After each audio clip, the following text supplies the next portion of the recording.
Welcome back.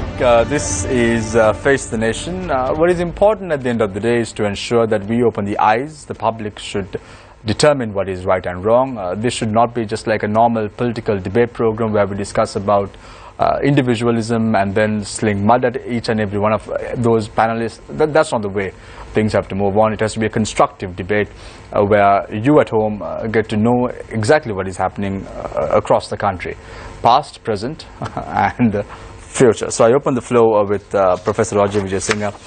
Professor, what is the message you have for this government? What do you think that this government should do now? Well, I think very simply, if this government is to reverse all the wrongs of the last couple of years, I think the President should actually go back to his 2015 manifesto and concentrate on fulfilling it. He should also remember the solemn promise he made to the SLFP group when he persuaded them to vote for the 19th Amendment, which he said he would bring the 20th Amendment for electoral reform, which I think is the single most important structural change this country needs. He made a solemn promise. I don't think he was a hypocrite. I think he meant it. But I think the real tragedy, the side effect of the bond issue, and I think you really need to be very serious about the massive deliberate loss caused on that, was also the fact that Parliament was dissolved only to stop the publication of the COPE report, with the President having a lot of pressure applied on him, including by internationals. People in his office told me that after a meeting with some foreigners, he came out and announced the dissolution of Parliament when he had solemnly pledged to Nimal Siripala that he would not dissolve Parliament and he would make sure that electoral reform, which he understands is vital because it is a root of much corruption, that is a must. Now, instead of having electoral reform, we are now having attempts to postpone elections. Thank you very much, Professor Roger Vijayasinghe. I need to highlight that the statements that the panelists are making, they need to take responsibility because these are not published in newspapers, these are not published material. At the end of the day, those speakers who are making statements saying that they heard this and they got the information from individuals, I need to mention to the panelists that you all have to take responsibility for the statements that you make. I now move my attention to Malinda Selviratne, a political commentator. Malinda, same question. What is the message you have for the government? The government has... No, let me rephrase that. Yeah. Sorry. What is the message you have for the joint opposition of Sri Lanka? There is a so-called joint opposition right now in Parliament. What is your message to them? It will fall on deaf ears, but I say it anyway. If they stop thinking about elections and coming back to power, since I started with Harsha said we don't talk about policy anymore.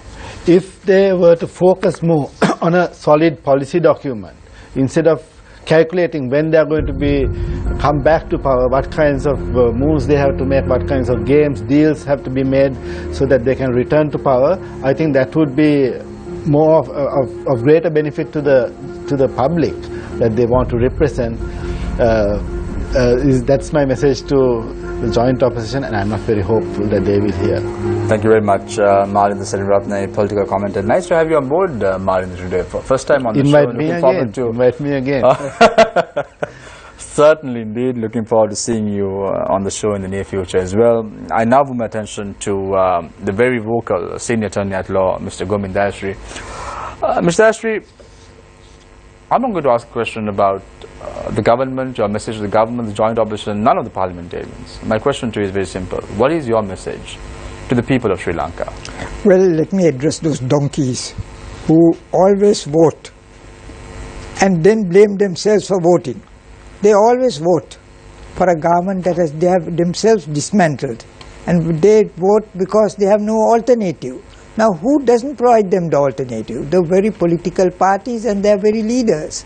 They don't allow anyone else to grow except their own children and their people beside them, their sycophants. So my message is, people have this opportunity at election time. But it must be done before elections, because at election day, people have no choice, and that is why I think Charita's message is very important.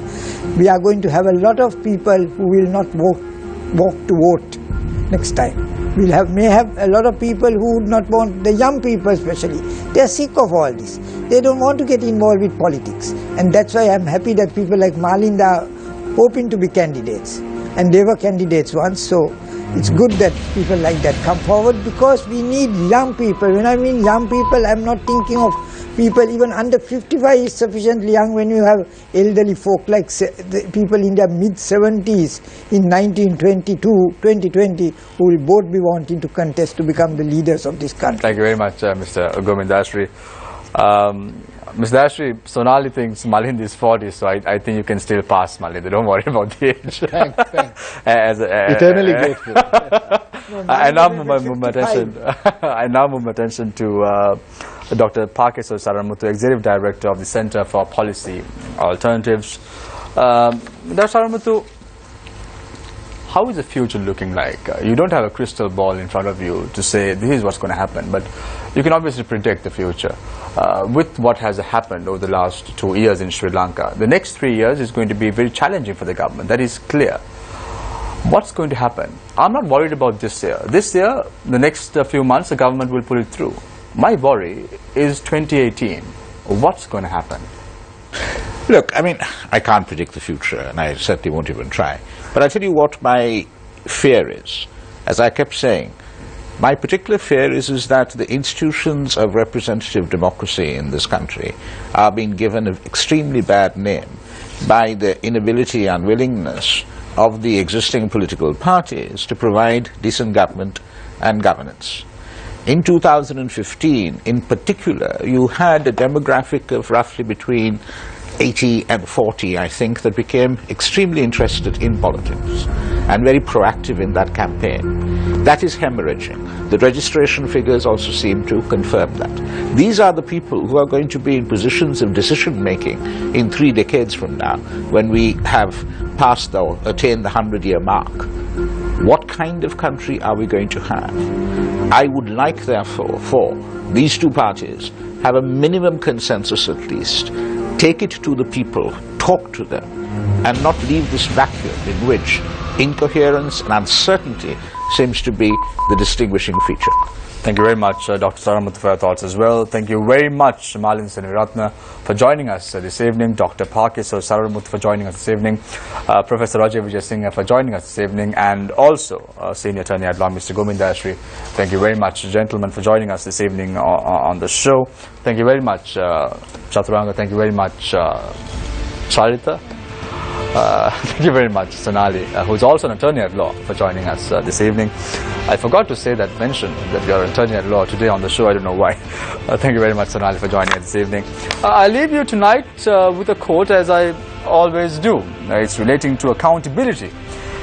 Accountability is not only what we do, but also what we do not do, for which we are all accountable. Take care and good night.